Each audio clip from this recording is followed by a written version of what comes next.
Gold hub తాకట్టులో ఉన్న బంగారాన్ని విడిపించి కొనబడును. అదే రోజు ఆన్లైన్ ధరకు కొని డబ్బులు ఇవ్వబడును. నమస్తే, వెల్కమ్ టు మనం టీవీ. నేను వలి. ప్రస్తుతం నాతో పాటు స్టూడియోలో ఉన్నారు ప్రముఖ పొలిటికల్ అనలిస్ట్ కృష్ణకుమారి గారు. వారితో మాట్లాడదాం. మేడం నమస్తే. నమస్తే మేడం, జనసేన అధినేత పవన్ కళ్యాణ్ పిఠాపురంలో ఈరోజు నామినేషన్ వేశారు. యాక్చువల్గా పవన్ కళ్యాణ్ గారిని ఓడించడానికి వైసీపీ శాయశక్తిలో ప్రయత్నం చేస్తుంది. సో కాపు సామాజిక వర్గం నుంచే వంగగీత గారిని అక్కడ నిలబెట్టిన విషయం కూడా మనకు తెలిసింది. ముఖ్యంగా ఆ నియోజకవర్గంలో ఏ నియోజకవర్గం మీద కూడా ఫోకస్ చేయనంతగా వైసీపీ పిఠాపురంలో కాన్సన్ట్రేట్ చేస్తుంది. ఎట్లా చూడాలి అంటే, ఎందుకు పవన్ కళ్యాణ్ గారిని ఓడించడానికి, అసెంబ్లీలో అడుగు పెట్టనీయకుండా చేయడానికి ఇంత తాపత్రయపడుతుంది? ఒక 2-3 కారణాలు ఉన్నాయండి వైసీపీకి. ఒకటి ఏంటి అంటే, అసలు ఈ పవన్ కళ్యాణ్ అనేవాడు రాజకీయాల్లోకి రాకపోయి ఉంటే 2014లోనే నాకు అధికారం వచ్చేది. అది ఒక్క కారణం. ఆ తర్వాత మళ్ళీ పోటీ చేశాడు. పోటీ చేసినప్పుడు 2019లో పోటీ చేసినప్పుడు తెలుగుదేశం ఓడిపోయింది, ఈయనకి అధికారం వచ్చింది.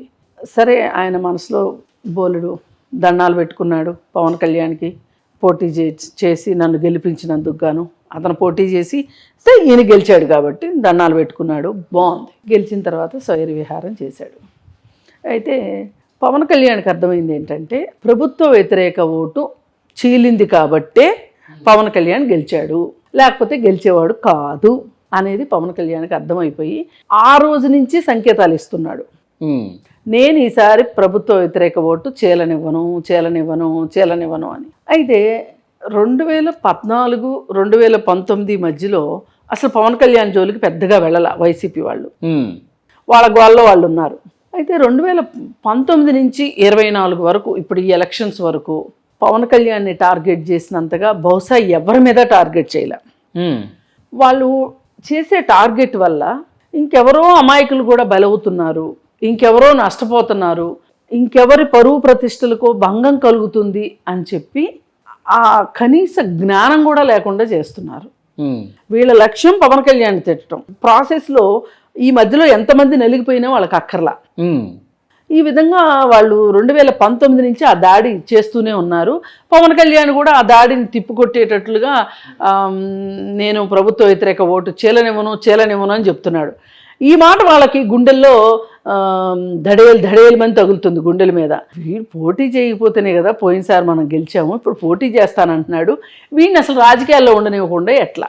అందుకని ఒక ఎత్తుగడ కింద పవన్ కళ్యాణ్కి స్థిమితం లేదని, పవన్ కళ్యాణ్ మాట మీద నిలబడని, పవన్ కళ్యాణ్ ఒకరోజు సినిమా చేస్తాడని, ఒకరోజు రాజకీయాలు అంటాడని, ఆయన కాల్ షీట్లో ఉన్నాడో పాలిటిక్స్లో ఉన్నాడో అర్థం కాదని, ఇలా రకరకాల మాటలు. ఈ మధ్యకాలంలో పెళ్ళాల ప్రస్తావన తీసుకొస్తున్నాడు. అదే అక్కడికే వస్తున్నా. ఇక అది అయిపోయిన తర్వాత ఇక ఇదంతా రాజకీయాలకి అతను పనికొచ్చే మెటీరియల్ కాదు అని ప్రూవ్ చేయాలని వాళ్ళు అనుకున్నారు. అనుకున్న ప్రాసెస్లో ఇంకా కొంచెం ముందుకెళ్ళి అతని వ్యక్తిగత జీవితం మీద దాడి చేయడం మొదలెట్టారు.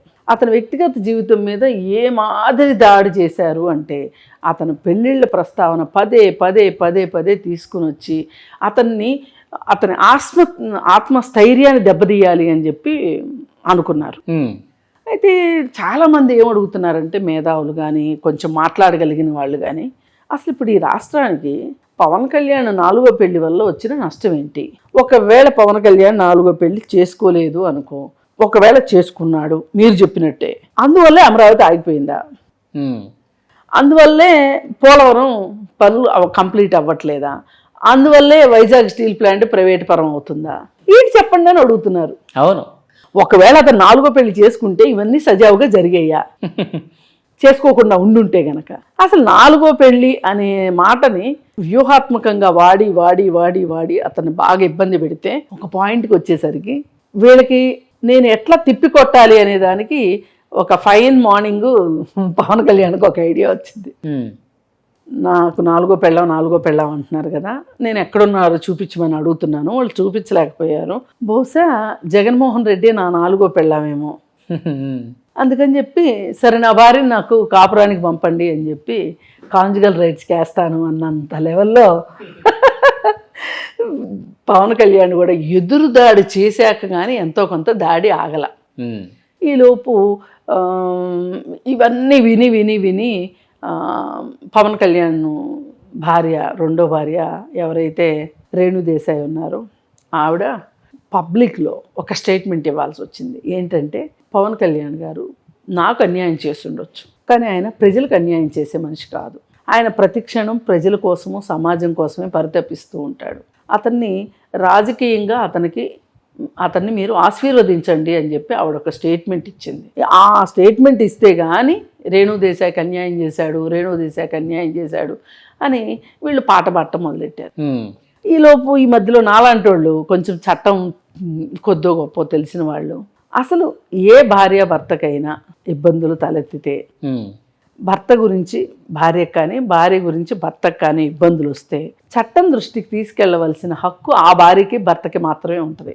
అన్లెస్ అంటిల్ ఆ భార్య కానీ భర్త కానీ ఎవరన్నా వాళ్ళ క్లోజ్ పీపుల్కి ఎవరికైనా అంటే రక్త సంబంధీకులకి ఒక ఆథరైజేషన్ ఇస్తే తప్పితే ఇంకెవ్వరూ మాట్లాడడానికి లేదు. అసలు మరి ఇప్పుడు పవన్ కళ్యాణ్ పెళ్లి గురించి మీరు ఎట్లా మాట్లాడతారు? ఆయన పెళ్లి గురించి మాట్లాడే హక్కు మీకు ఎవరు ఇచ్చారు?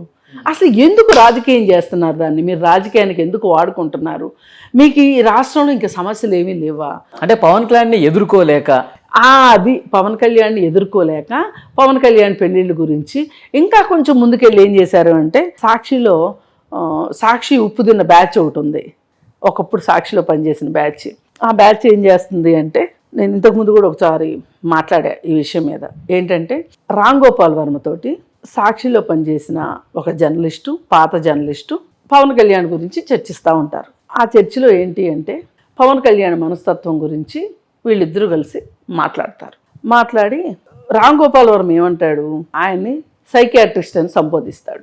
ఆయన కూడా చాలా సంతోషంగా, ఆయన సైకాలజిస్ట్, యాక్చువల్గా సైకాలజిస్ట్ వేరు సైకియాట్రిస్ట్ వేరు, కానీ ఆయన ఇదేదో నాకు బాగుందిలే, నన్ను సైకియాట్రిస్ట్ అంటాం బాగుందిలే అని చెప్పి ఆయన కూడా ఎనలైజ్ చేయడం మొదలెట్టాడు పవన్ కళ్యాణ్ మనస్తత్వం గురించి. అసలు మీకు ఒక పవన్ కళ్యాణ్ మనస్తత్వమే ఈ రాష్ట్రానికి ఇబ్బంది అయిందా? వీళ్ళు ఏం చేశారు అంటే, ఒక జబ్బుని ఆపాదించారు పవన్ కళ్యాణ్కి. ఆ తర్వాత స్వప్న ఒక హోమియో డాక్టర్ దగ్గర కూర్చొని, పవన్ కళ్యాణ్కి ఈ జబ్బు ఉంది కదా, ఈ జబ్బుకి ఏం మందులు వాడాలి అని చెప్పి అడుగుతుంది. అసలు దీని అన్నిటికన్నా ముందు అసలు 151 మంది ఎమ్మెల్యేలతోటి అధికారం ఇస్తే అసలు జగన్మోహన్ రెడ్డి ఏమీ చేయలేకుండా చతికిలు పడ్డాడు.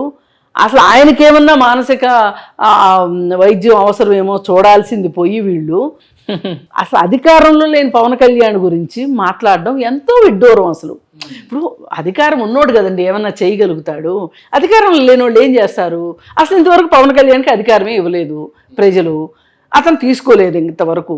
అతని మీద మీ ఎక్స్పెక్టేషన్స్, మీ బాణాలు వేయడం ఎంతవరకు కరెక్ట్? అంటే లిటరల్గా మేడం పూర్తిగా ఒక భయం అయితే కనిపిస్తోంది. పవన్ కళ్యాణ్ గారు అసెంబ్లీలోకి ఎంటర్ అయ్యి ఆయన ప్రశ్నించడం మొదలు పెడితే, అంటే దీన్ని తట్టుకోలేక భవిష్యత్తులో మనకి ఏకులో మేకులా తయారైతే పవన్ కళ్యాణ్ మాత్రమే అని చెప్పి భావించిన పరిస్థితి ఉందంటారా? ఖచ్చితంగా ఆ పరిస్థితి ఉంది. దానికంటే ముందు మనము ఇతని మీద దాడి ఎలా చేస్తున్నారనేదే మనం మాట్లాడాలి. ఏంటంటే, నిన్నగాక మొన్న పూనం కౌర్కి ప్రెగ్నెంట్ చేశాడు పవన్ కళ్యాణ్ అని చెప్పి పోసాని కృష్ణమురళి మాట్లాడుతుంది. నా బాధ ఏంటంటే, ఇక్కడ ఆమె ప్రెగ్నెంట్ అయితే పవన్ కళ్యాణ్ వల్ల ఆమె చూసుకుంటుంది. ఆమె చెప్పాలి, ఆమె ఏదైనా ఇబ్బంది ఉంటే పవన్ కళ్యాణ్ మీద. అవును, ఆ విషయాన్ని మీ రాజకీయ కక్షలు తీర్చుకుంటానికి ఒక మహిళల ఆత్మగౌరవంతో ఆడుకునే హక్కు మీకు ఎవరిచ్చారు అసలు? అంటే అసలు మీకు అధికారం ఇచ్చేది మహిళల ఆత్మగౌరవాన్ని దెబ్బతీయటానికా, లేకపోతే మహిళల ఆత్మగౌరవాన్ని పెంచడానికా? పోసాని కృష్ణమురళికి ఎవరు ఇచ్చారు ఈ హక్కు? ఆమె ప్రెగ్నెంట్ అయ్యింది, ఇతని వల్లే ప్రెగ్నెంట్ అయింది, ఆమెను మోసం చేశాడు అని ఇదివరకు కూడా తీసుకొచ్చారు. ఆ అమ్మాయి పేరు తీసుకొస్తే ఆ అమ్మాయి కూడా చాలా సూటిగా సమాధానం చెప్పింది. నాకు అటువంటి ఇబ్బందే రాలేదు ఆయనతోటి, పైగా నేను పెళ్లి చేసుకుందాం అనుకుంటున్నాను, ఈ సందర్భంలో నన్ను కొంచెం ప్రశాంతంగా ఉండనివ్వండి అని ఆవిడ వేడుకుంది కొన్నాళ్ల క్రితం. మళ్ళీ ఇప్పుడు నిన్న పోసాని కృష్ణమురళి ఈ మాట అనడం, దీన్ని అసలు సుమోటోగా తీసుకోవాలి. తీసుకొని అతని మీద కేసు బుక్ చేయాలి, నిర్భయ కేసు బుక్ చేయాలి.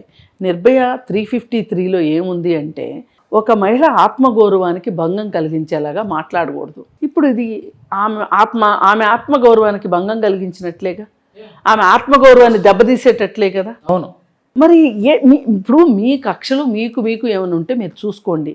అసలు వీటన్నిటినీ మించి అసలు పవన్ కళ్యాణ్కి మీరు ఎందుకు భయపడుతున్నారు? అసలు అంత భయపడాల్సిన అవసరం ఏంటి మీకు అంటే, మనకు కనిపించేది ఒకటే మన కళ్ళెదురుగా. జగన్మోహన్ రెడ్డి ఏమనుకుంటున్నాడు అంటే, వచ్చినప్పటి నుంచి నేను 25 ఏళ్ళు సీఎంని 30 ఏళ్ళు సీఎంని అంటున్నాడు.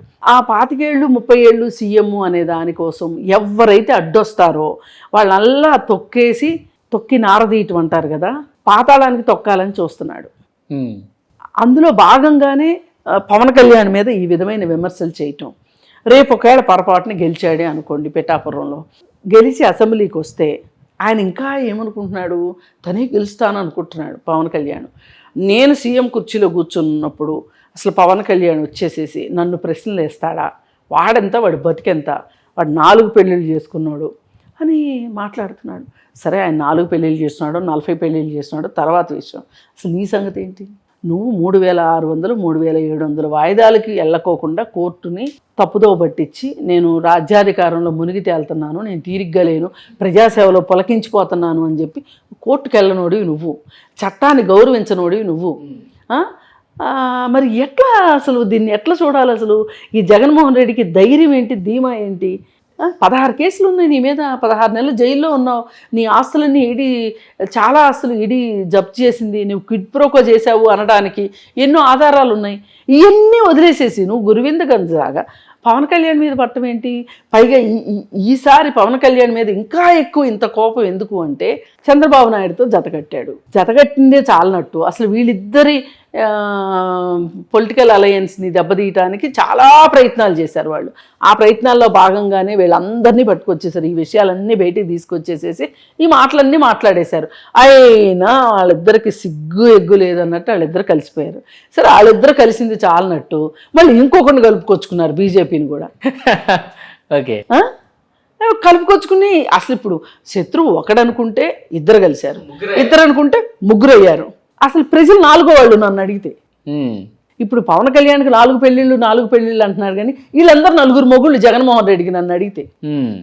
ఇది నా ఏదైనా రాజకీయాల్లో మీకు ఆశయాలు ఉండొచ్చు, మీరెన్నో ఆ పదవి మీద ఎంతో కాంక్ష ఉండొచ్చు, మీరు ఎన్నో ప్రణాళికలు వేసుకోవచ్చు, ఎన్నో వ్యూహాలు రచించవచ్చు.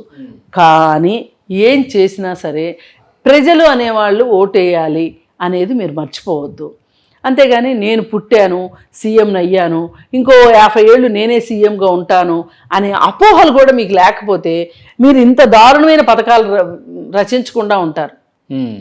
అవసరం అసలు ఇంత దారుణమైన పథకాలు అవసరమా? ఏదైనా కేవలం వీళ్ళు ఇలా చేయడానికి కారణం, ఇలా మాట్లాడడానికి కారణం అసలు పవన్ కళ్యాణే మనకి 2019లో మన గెలుపుకి ఎట్లా కారణం అయ్యాడో ఇప్పుడు మన ఓటమికి కూడా అతనే కారణము అనుకుంటున్నారు తప్పితే వీళ్ళు అసలు మనం ప్రజలకు చేయాల్సింది చేయలేదు, మేనిఫెస్టో ప్రకారం మనం లేం కాబట్టి మనల్ని తిప్పికొడతారు అనే ఒక ఉద్దేశంలోకి వాళ్ళు రాలేకపోతున్నారు. అసలు ఇప్పుడు అనిపిస్తుంది అసలు మానసిక చికిత్స ఎవరికి కావాలి? అవును, అది. ఇంకొకటి మేడం, పిఠాపురంలో నామినేషన్ వేశారు కదా, అక్కడ పూర్తిగా పరిస్థితి కూటమి వైపే ఉందంటారా? పవన్ కళ్యాణ్ ఈసారి గెలవబోతున్నారంటారా? గెలుస్తారండి, కూటమి గెలుస్తుంది. ప్లస్ తెలుగుదేశం కూడా మనస్ఫూర్తిగా చేయడానికి సిద్ధపడింది. అతని గ్లామర్ కావచ్చు, అతని అభిమానులు కావచ్చు, వాళ్ళందరూ కూడా వేస్తారు ఓట్లు పవన్ కళ్యాణ్కి. కాకపోతే వైఎస్ఆర్ పార్టీ అక్కడ కూడా ఇంకొక జిమ్మిక్ చేసింది ఏంటంటే అదే సామాజిక వర్గానికి చెందిన వంగా గీతను తీసుకొచ్చి పవన్ కళ్యాణ్ మీద కాపు ఓట్లను చీలుద్దామని చెప్పి వాళ్ళు వచ్చారు. కానీ నిజానికి పాపం వంగా గీతకు కూడా మంచి పేరుంది, చదువుకున్న ఆవిడ ఈ కుల రాజకీయాల కోసము, కుల రాజకీయాల పేరుతోనూ ఇంకో పేరుతోనూ అసలు ఒక రకంగా ఆమె వైఎస్ఆర్ పార్టీలో చేరి ఆమె ప్రతిష్టని మసకబార్చుకుంది. ఆమె నిజానికి మంచి లీడరు.